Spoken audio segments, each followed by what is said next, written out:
Rainbow Six Siege is known for its incredibly tough mechanics and learning curve that leaves players both new and old playing the game like they're getting beat down and pummeled by Tyrone on their first day of prison. However, despite the difficulty, players like you and me kept coming back, and eventually, we carved out a place for ourselves in Ranked.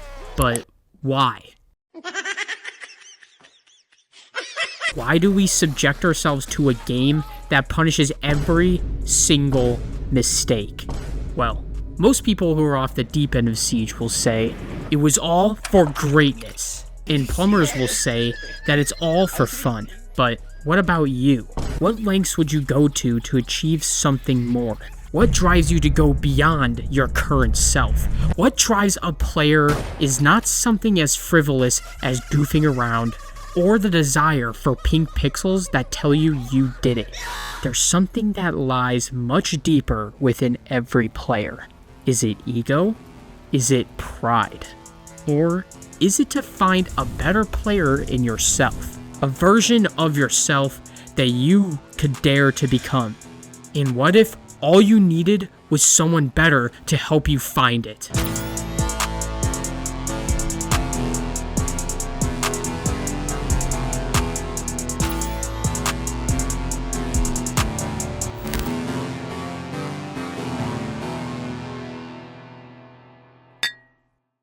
I've been trying to get good at Siege for the last almost 3 years. Over that time, I've experienced increases and plateaus in the learning curve of Siege. And let me tell you, the plateaus can be absolutely fucking brutal. So it begs the question, can Siege's brutal learning curve actually be bypassed? I have a theory as to how to pull this off, and it came from the book Mastery by Robert Greene. In the book, Greene says that one of the fastest ways to master something is to have a mentor, which is said to be a shortcut for the brutal process of trial and error in Siege. Like every great athlete in every sport, every team needs a coach, which is just a mentor for sports. I recently hit Diamond for the first time in Year 10 Season 3, but my gameplay is still full of me making mistakes. Problems that I thought I had overcome along with the rank of Emerald 1. This time, I've decided to no longer rely on my own understanding of myself as a player. Instead, why not ask someone who has helped countless stuck players like myself? I didn't just hire one coach. I tested 3 different price tiers. The highest tier is a $50 coach, the middle tier is $30, and the lowest tier is a $15 coach. So let's do an experiment and see what's really worth your money. One final note before we get into the coaching sessions. I'm going to be using a noise to signal whenever we jump to the next round during the coaching sessions. It's going to sound like this. This will hopefully make it easier to understand the flow of the conversation while I'm going about it, and I just want the jump cuts to feel a bit less harsh. Now, with that being said, let's start with our $30 coach, Luke. Hello. Hello. Well, nice to meet you. My name is Luke. Let's start with just a couple things about yourself, maybe, and also specifically about your Siege career, if I can call it that. Yeah, I've been playing Siege daily, pretty consistently for about the last 3 years. I've been trying to just improve overall, mainly in ranked. Would you be able to talk about what your background as a coach is like? Yeah, I started coaching around 2019. Yeah, the coaching is mainly just individual. I've done a couple of teams as well, or groups of players who play ranked together. You've been playing Siege for, has it been a long time? 10 years, actually. And I started in School Rain, so Year 1, Season 2. Gotcha. All right, cool. Yeah, let's do it.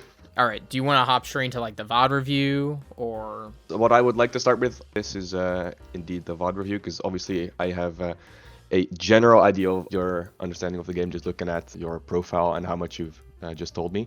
As we were getting into the VOD review, me and Luke went over a little bit of how I don't like droning on the Top Player Cafe, which wasn't really that important, but during this time, Luke was able to establish his core philosophy when coaching and improving in Siege, which is... Siege, most important pillars are coordination and information. Now that Luke's main coaching philosophy has been outlined, we can see how it applies in the first lesson of the VOD review.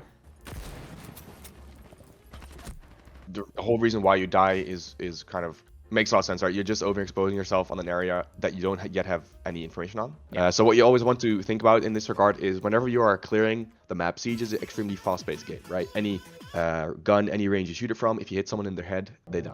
Especially for attack, that makes it very difficult to sometimes enter or even get control of parts of the map if you don't know what is there. And because if you don't have information on what you're about to push, you're always going to be in a disadvantage because they do have information on you, because first of all, you got to break the barricade. Second, your rappel makes a lot of sounds, so they definitely know that you're on this window. You have no idea what you're facing into. So step one, before you ever want to wide swing or overexpose yourself to certain areas, is knowing what is there. You know, the thing is, if you stick your head in this window, there's a lot of different places that you have to look, and that's exactly what you just saw what happens, right? Yeah. For next time, you have like two options in this regard. One is obviously your drone, again, coming back to your drone. Second, what you could try, and that's what you were trying to do, I feel like, quick peek it, right? So that's what we call face checking. The only mistake you make here is that you don't face check everything and just completely focus on the head holes first, ignoring a bigger part of You know, they talk about like cutting the pie a lot, like in terms of like angles. I definitely could have done that here. I basically played completely into that strat of just, peeking with no information. But yeah, that makes perfect sense to me. You're not merely making a mistake by placing it pre-placed in here, but even just placing it, like, for example, slightly more ahead like this, or for like in the cabinet here, you can get so much more information with just a slight change in drone positioning. The reason why, because like I don't usually put my drone there, and I do that because I feel like, okay, once I see no one's running out, then I can just drive the drone up. Do you think that that's worse than pre-placing the drone on the, that cabinet to the left, because it'll make sound, it'll draw their attention rather than it already being there and they might miss it? Yeah. That's the whole point with pre-placed drones. They have no idea that your drone is here, right? So they have no idea that they are even being spotted. Then you hop on your drone when you're there, and then you drive it towards them. In that case, he hears the drone coming, he sees it coming, he's gonna shoot the drone. One is that he now knows that you know where he is, so he's gonna reposition. Your second problem, your source of information is now destroyed, so you're not getting live information anymore. And yeah, that's really what the essence and what makes pre-placed drones so incredibly strong. Balancing drone preservation with your gathering of info is definitely it's worth getting down. I always put it that way, right? Coordination and information. But if you're good at those two, you can be you're a good R6 player. It's that simple. So in the next part of this round, I decided to ask Luke about whether my thermite charge placement was ideal for winning the round. And this is more of what he had to say. What do you think the whole reason for that also is? Like, what is it? Because this setup obviously happens a lot. It's to block line of sight into small bake. Indeed, small bake, but also more closer toward, like, indeed bottom red. But specifically for this player, because usually with this castle you're going to be able to, you're going to also open this, and then you can hold the objective from outside, which makes your defense a lot stronger, because it's harder to clear, but you have to take care of that added boundary like anyone in this area, right? So what they're doing is they're extending the objective, making the defense more rigorous and more strong, and then making that attack harder. And that exactly is the reason why you want to get rid of it as quick as possible, because the longer that is there, the longer that this guy has to decide whether he wants to fall back, because that's always an option you have as defense, right? Your main goal as an attacking team, very simply said, is just to plant the diffuser. How do you do that? You need map control over a certain part of the objective so that you're safely able to do that. Now, how do you do that? You need control of area around the objective. Also, important part there is how to hold it, right? That's generally what you have to do as an attacking team. Yeah, so in this case, you definitely want to make sure that if you have a defender playing in a part outside of the objective, that the first thing that you do is cut off his rotate, because if you do that, he has no more option of falling back. Yeah. So now heading into the next round, Luke showed me another oversight on thermite that actually a lot of ranked players make the mistake of thinking. By the way, I actually did not even notice it so far, but the only thing that they had was to stop you from breaching was mute. The mute jammers aren't even able to cover double walls, because the jammer radius is like about this, kind of like this. Meaning, if there's a double wall and there's only one jammer there. Really, even after they buffed it? Yeah. Because like I feel like the radius is like kind of huge on them. Something like this, but that means that these parts of the wall, the sides, even for walls that aren't repellable, because if you repel on the wall, the mute jammers really don't do anything, because you can just always like do above the radius.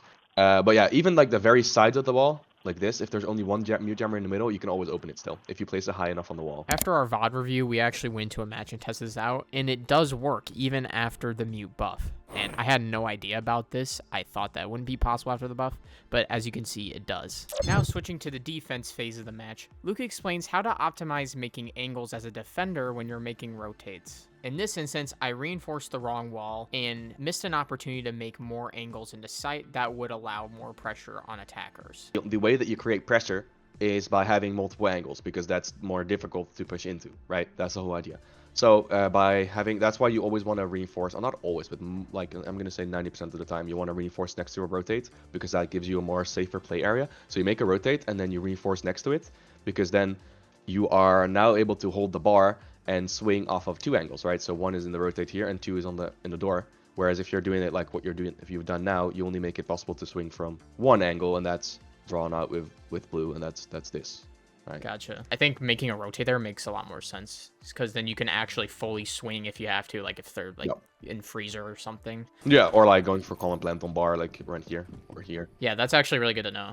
Next, within the same round, Luke quickly explained why calming while solo queue is so important, and it really just comes down to putting in minimal effort. The only tip I can give you there is try to communicate yourself as much as you can with your teammates. This gives you 2 advantages. First of all, if they are not communicating with you, you're at least communicating towards them, so you're giving the information that you have to them, for them hopefully then to make that of good use. I've experienced that the more that you would communicate, the higher the chances that they're eventually gonna talk back. If you then do keep talking yourself, even if no one's replying to you, at least hopefully your teammates are receiving that and they can make use of it. And eventually sometimes they'll actually start talking to themselves. Yeah, that sounds like a habit I could definitely work on. Right, and there's not much you can do if they're not going to communicate to you. You cannot really force them, obviously, but exactly.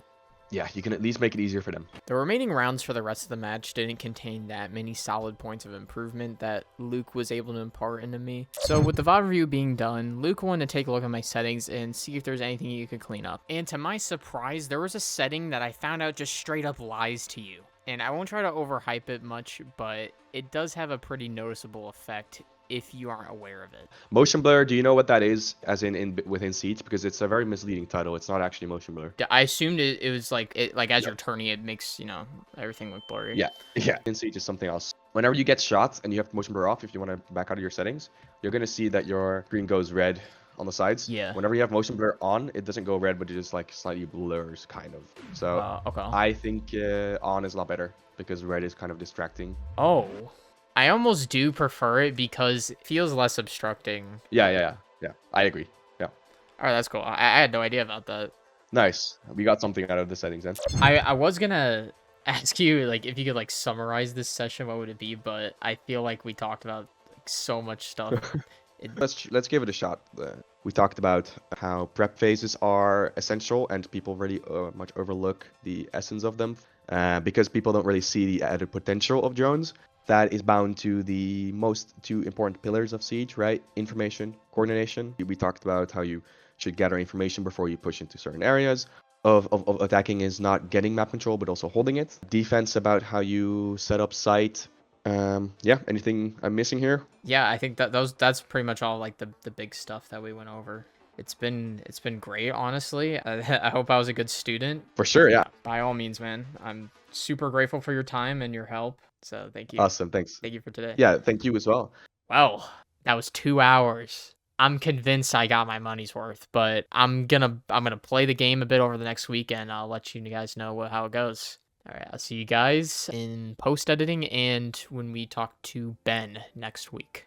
So as of me editing up to the point of the video currently, it's been about 3 weeks since my session with Luke, and I've seen some surprising growth in Siege thus far. Well, for a while, about the first week while I was editing this video, playing Siege did not go well. I was on a massive losing streak. Overall, I was worried that my fruit from the session would go to prove little to nothing in terms of improvement for myself. However, an astronomical change occurred on the start of week 3 when I began to just completely stop worrying about getting kills. Instead, I completely focused on making sure as a defender, the attackers would have a really hard time getting into site and planting, and as an attacker, making the life harder for the defenders in order to help my team get into site and hopefully get a plant down. And pretty much once I started doing this, the one thing that Luke brought up at the end of our session became clear. More often than not, in most cases, cases where you have a good understanding of the game and know what to do, you'll be rewarded with kills. So that's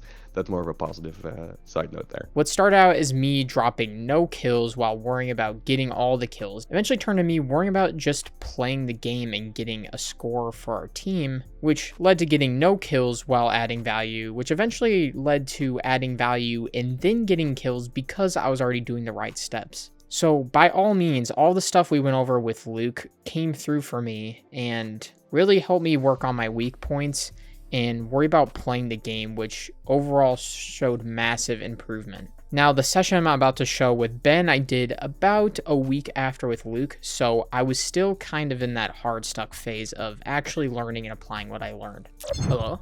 How's it going, man? How's it going?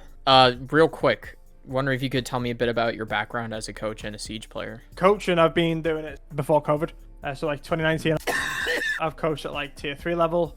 I had like a couple project teams that I coached, but like the main one I coached was a team called Go Skiller back in like 2019, 2020. It was a PG national, so like Italian National League. We did pretty well. We got to like, I ended up as like a 3rd place finish. But at that point, I was also like doing a whole lot of Fiverr coaching, and then I had a content creator. I'm sure you're aware of Coconut Bra.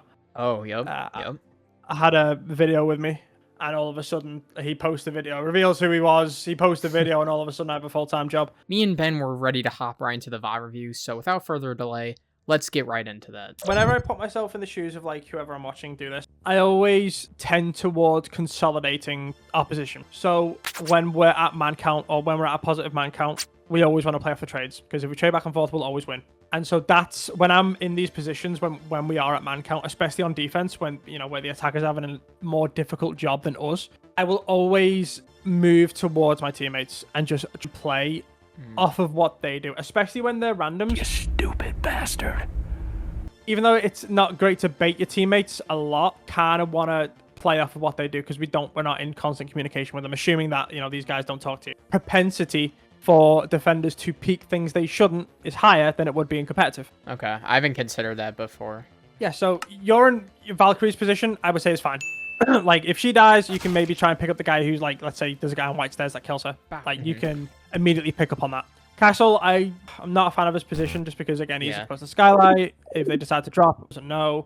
If he dies, they get to walk into side 2. Like, we'd have to rotate and we make sounds. Like, the main problem, again, is, like, there's no trade potential with Castle right now. Yeah. So now, heading into the next round, I am defending Bakery as Jaeger on the kitchen site downstairs. Monty as well? Yeah, nah. Surely. I don't know if I picked that up, but... I'm getting ready to run back into site, because I passed a minute 30, so probably good to go back. Yeah. The question is, though, will your team do the same? Right. I would sometimes argue that if your team aren't looking to rotate back to site and hunker down, which is the correct play in my opinion, but because it's randoms and they won't play perfectly and they're not going to play with us, we have to play with them. And so sometimes I would argue baiting them would be a good strat here. Okay, that's not what I was expecting. I would say baiting them is fine, because again, how are you guys going to lose this is if you don't play off trades. What are you doing technically when you're baiting teammates? We're playing off trades, aren't we? I think when when people think of baiting, it's more like kind of like letting them die. Purposely letting them die. Yeah. We are, but also we're gathering enough info to where we can trade them out immediately. And especially when we are solo, I'd be looking around at my teammates and going, okay, so-and-so is holding this angle X, so-and-so is holding angle Y, I'll go hold angle Z. Because right now I look at this and go, okay, well, there's 3 eyes on one door and they're not there, so it's like, But again, hindsight's 2020. Yeah. Roaming's fine. Is there any reason why we're smoke doing it? In the back of my head, I was thinking, like, if it becomes like a late round again, like it was last round, then the smokes will hopefully buy some time. So smoke has active utility, as in, you know, we have to be alive to use it. And so the inherent value of smoke as an operator goes up the longer you're alive, which is why I wouldn't necessarily play smoke in a roaming role, just because the likelihood of you getting killed early in the round and taking early pressure is higher when you're roaming. Oh, wait. Again, my philosophy is very boring. It's just all about risk, like, minimization. Passive utility inherently are more better suited at roaming. Is there a certain operator you would have preferred me to play and as like roaming? Jaeger. Bandit. Rook to an extent. Put your stuff down. As long as the operator has some form of passive util, that if you die, it's not the end of the world, then go for it. Even though you didn't mean to die and you weren't really looking for a fight, the inherent nature of you being off-site opens up the possibility of you getting into a gunfight. Okay, so we're a man down immediately. Whenever we're at man disadvantage on attack, we need to play more aggressive. We need to not let the defenders settle. Because when they settle, they get set up, they know what's going on, it causes problems. It's a much better outcome for you when you play off chaos. Like when we're at man disadvantage, if we drone out, we set up slowly, you know, we try and like burn some utility off. Like it's too late for that. But as soon as we burn utility off, and like you rightly said before, we give too many cues about what's going to happen, it telegraphs the play and it's going to get us killed. We're droning, we're droning, we're droning. Immediately, I know it's clear. Let's consolidate that value before the information becomes old. So if I was in your shoes, I'd be like, okay, fuck it, we're going in. Because then once we've got presence in that room, it consolidates our position. And it gives us, frankly, a major foothold in taking this site. But I don't think we do go through, do we? No. Based off our movement, we're like, maybe we can try over there. What's the point in going to the other window? I didn't want to block the Twitch's point of view. So, like, whenever I was going in, I could watch Cigar while she watches Bitch Corner. Why are we watching when we know it's clear? Now, this is something I remember seeing a lot in my lower elo lobbies, where the attacking team is trying to bait out picks on defenders. But Ben explains how time is not on our side when we attack. In my mind, it's like, okay, I have a little bit of time. But you don't, because you're on attack. You never, even though you might think, okay, 2 minutes, you don't. You never have time. It's always, okay, X, Y, and Z is clear. That's good enough for me. We take this now. There cannot be fannying around. You might see it more now in your gameplay. Like, you recognize that. Yeah. I mean, I'm just thinking about it right now, and I think that I do that a lot. There's another concept in Siege, especially when we're in ranked, and especially when we're solo. Comes back to making sure that we're watching our teammates and figuring out what they're doing if they're not calling out to us. We need to be sort of aware of the pace of play. What is it that you think I mean by the pace of play? Well, in this case, it looks like they're going like for some kind of rush. Because of that, we need to play a certain way. We don't want to do is be on the roof, dick in hand, droning from a fucking skylight when they're already 3 deep on site and they need help now. So if I was you, I would immediately recognize this. As soon as I hear an Ash charge go off, I'm like, okay, Sultan's going down. What's going down? Where is it? What's going on? Again, we're a man down at this point. We inherently need to play more aggressive and we need to play within that chaos. If I was you, I wouldn't even hit the roof at this point. I'd be like, okay, Ash is going balls deep. I'm going to join them because we have to make a chaotic play to win here. Yeah, I'm seeing now, like, I can't, like, be questioning, like, what my teammates were doing in this situation, because I was... What are you doing? Yeah, exactly. There's nothing worse when you're hitting a rush. This one teammate that's just in Africa doing nothing. You're that guy this instance. You certainly won't be the last to do it. It just goes to show that like, paying attention to what your teammates are doing and, like, not really, like, sleeping on it is recognizing the pace of play. So important. It's important to strategically be on the same page as your teammates so you don't end up like me doing something on the roof while teammates are inside hitting a rush. So instead of being closed-minded while you solo queue, you have to be extra attentive to what's going on around you, including what operators your teammates are playing and how they're playing said operators. Now with that being said, we're going to get into the closing thoughts between me and Ben before we hop into the final coaching session. Anything else you think of? I don't think so, honestly. I feel like some mistakes I was making on attack got brought to the light here. Now it seems like there's more of a framework of like, if you get info, you have to use it because it's going to be old info in like a matter of seconds. And when it comes to playing with your teammates, it's like, if they aren't producing results, then you have to be the one you have to do your own thing. If they are, then use that to your advantage and help them. But also, if we're solo and we're not coming, keep an eye out for what our team's doing and react to their positioning. Yeah. All right, John, but thank you for your time today. It's been a pleasure, my friend. For sure. All right, man. Thanks a lot. Right, you take it easy. All right. Well, basically, I started making this video at the start of Year 10 Season 4, and now it's about a couple weeks into Year 11 Season 1. I'd say by far one of the biggest points of improvement I've come across is that attacking feels straightforward. For me, the biggest piece of advice from Ben was how I was hesitating too much before I would push into a given area. And since implementing that advice, I find myself getting a lot less stuck on attack. And on top of this, I've also noticed some overlapping results when I'm on defense too. I find myself sitting in sight less because of what Ben and Luke talked about, and to me, playing with my teammates and ensuring frag potential has paid off a lot more. And overall, I'm feeling a lot more confident on defense and attack. So far in the current season of Operation Silent Hunt, I've only dropped a couple games in the ranked playlist, but I think that's really about it. I'm going to be doing the last coaching session with the final coach tomorrow, and after that's edited, I will let you know how the advice goes. So I'll see you guys tomorrow, aka right now. So a very important thing that I recommend when playing Siege is that you need to queue ranked already understanding that you're going to lose. As soon as you queue, if you lose 2 matches in a row, just stop. Stop and either take a break or just simply stop for the day. If you really want to rank up, queuing ranked out of spite of losing is just gonna keep dragging you down from actually reaching your potential. I want to also address one more issue that most players do. Most people like to accuse timing, cheaters, and bad teammates. Giving a reason to every death you have in a match is very important if you really want to rank up. You have to learn how to give feedback to yourself. If you actually start to think about this stuff, you will always find something that you can improve. Always. I really mean it. What things do you control, right? Yeah. Does your teammates have void chats? Okay, talk with them. Try to get them into playing Heartbreach so you can keep playing the role you're comfortable on. That's something you can control. Now, I want to ask you real quickly, do you agree with everything I said so far about finding... Yeah, so I have literally made videos about the stuff that Akiru is talking about right now. And just by him starting off with this, I felt really good about the direction this session was going to go in. So now let's get into the actual VOD review. What are your attachments usually? What is your default attachment setup on a Flash weapon? hider, hollow, like on most guns. On this gun, I was just kind of messing around. We need to start focusing, especially on champion diamond lobbies. We cannot be focusing on attachments anymore. We need to now start to think about the big stuff. A unique feel on each weapon doesn't matter as much as like a consistent feel as possible on Yeah. each weapon. Okay.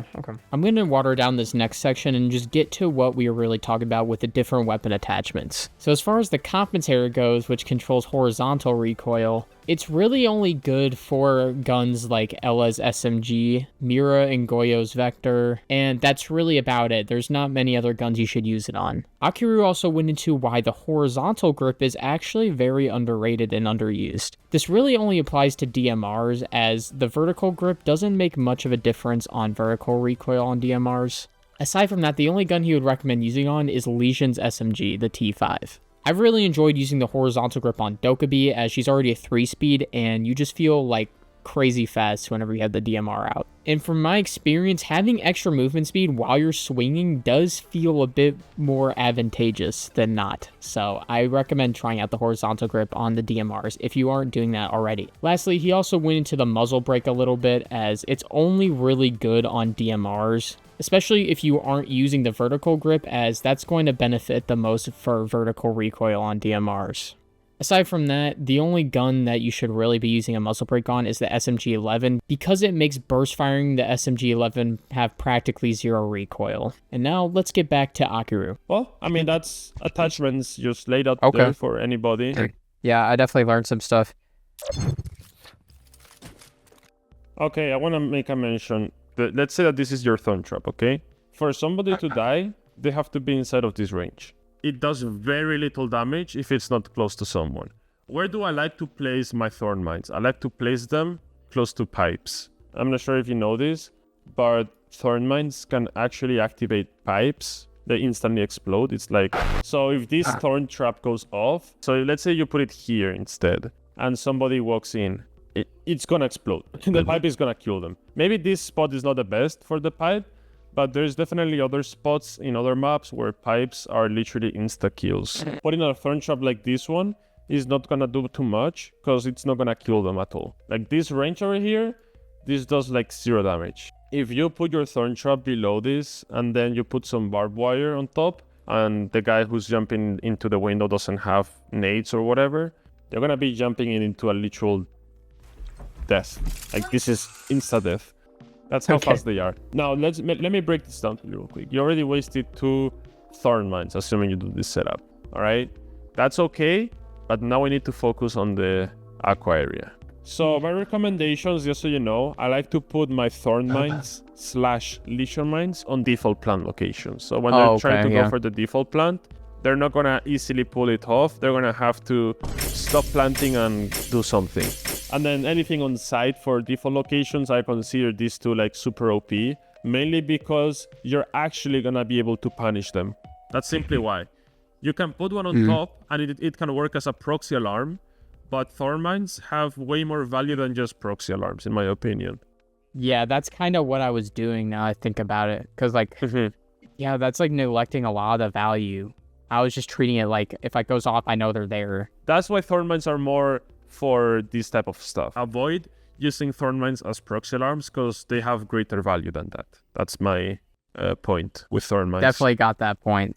Honestly, I'm gonna be honest, the main thing I need you to fix from this round is your starting position, okay? At the end of the prep phase, I actually don't know, and you don't know either, what you're playing. You're just walking around the map, finding where to play. You always want to have a purpose the moment you select the operator. You shouldn't be thinking about what do I do. You should already be knowing what to do with that operator. Because, for example, here with the Thorn, like you more or less improvise the setup, and by the end of the prep phase, look at what you're doing over here. You're just first walking into the breach, you realize, oh, these gaps are closed, you know, we have teammates around this area. But look at the timer, it's 2:25. So it's been 45 seconds after the prep phase, and you're still on site. Over here, somewhere on this hallway, just delaying, like shooting drones, etc. You should be playing either on this extreme or on Aqua over here. Okay. These are the two spots you should have been closing. I'm guessing you don't have spots necessarily for playing labs. Yeah, probably not. I recommend you to go for either wall denial or there's a really good YouTuber. His name is R6Mint. I'm gonna drop his name. So he has videos about power positions. Obviously, these videos are just taken from Pro League, but still, in my opinion, the most value for someone who plays solo queue if you really wanna know where to play on a map. So definitely give that a watch because you will learn exactly what I'm talking about for this spot over here, along with other spots such as Raftors and E-Box. Now, I would like to say, this is something that goes for you and anybody watching this video.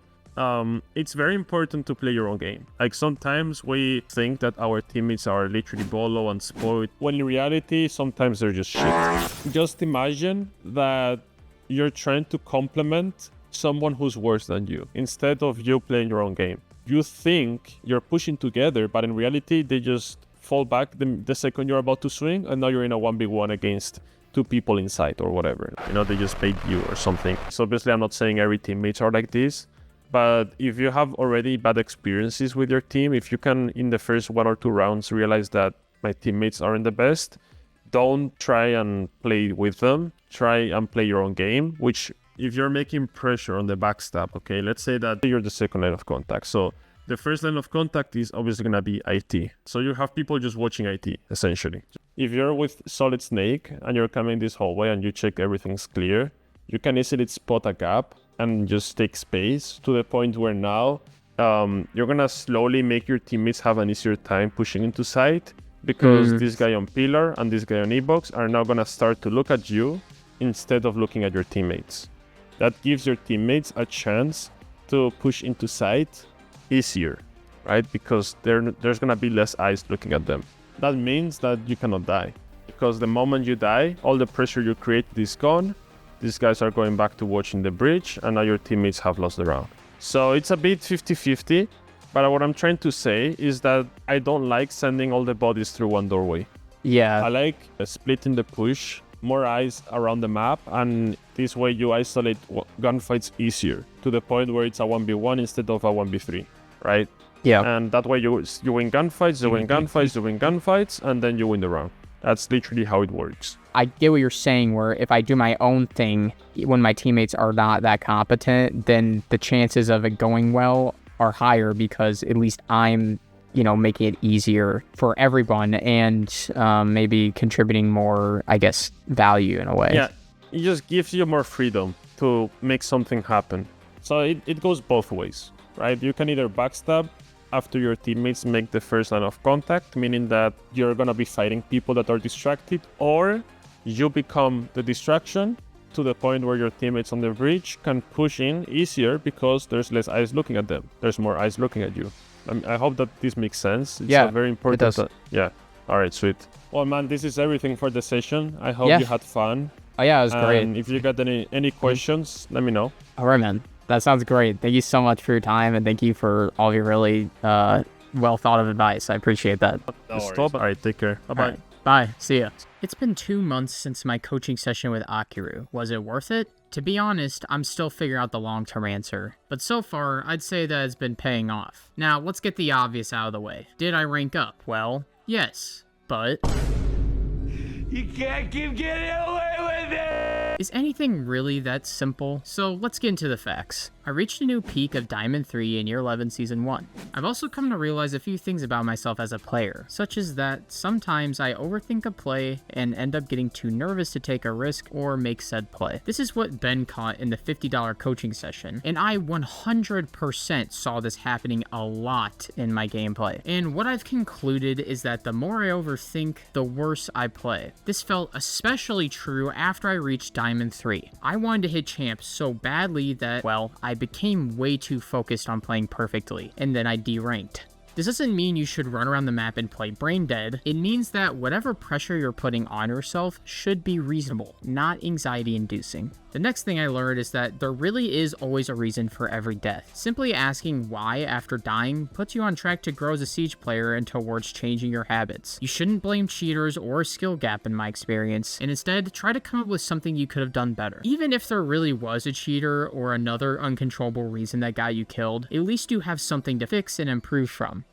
And lastly, is that information and coordination are really the most important aspects of R6. And as a most of the time solo queue player, this is where I struggle. Because in solo queue, you need mics with every player to share information with and to coordinate effectively with. And let me tell you, in solo queue, you are gambling on having some or neither of these. Rarely will every player be in voice chat. And even if that happens, you must be playing together and using the information. Even in Diamond Mixed Champ lobbies, I still get players not calming 85% of the time. So the lesson, try not to solo queue or suck it up and gamble. Ultimately, the most significant takeaway for me is the importance of confidence. Do I think I'm gonna play perfectly every match? No. However, I do believe I can try my best and learn. So now, you're probably wondering, was it worth $100? And I'm saying yes, but it's not what I expected improvement-wise. And honestly, it just further showed me that Siege is a game with no shortcuts to skill. The idea that a mentor's perspective helps proves true. It does unveil weak spots and areas for improvement, but that still leaves the improvement to be carried out by the player. If not acted upon, then a coach's advice will go to waste. If this has convinced you to try an R6 coach, please check out the coaches I featured in this video. They're listed in the description below. Alternatively, if you're interested in more content like mine, please visit Akiru's YouTube channel and consider scheduling a coaching session with him. He gave a great bang for my buck. With that being said, Picklers, I think that this video has gone on quite long enough. I'll also be streaming again over my summer break, so feel free to check out my Twitch channel, which is listed in the description. Thank you so much for watching. You are loved, and I will catch you in the next video. Peace, Picklers. Really big fucking pickle. Coming right up!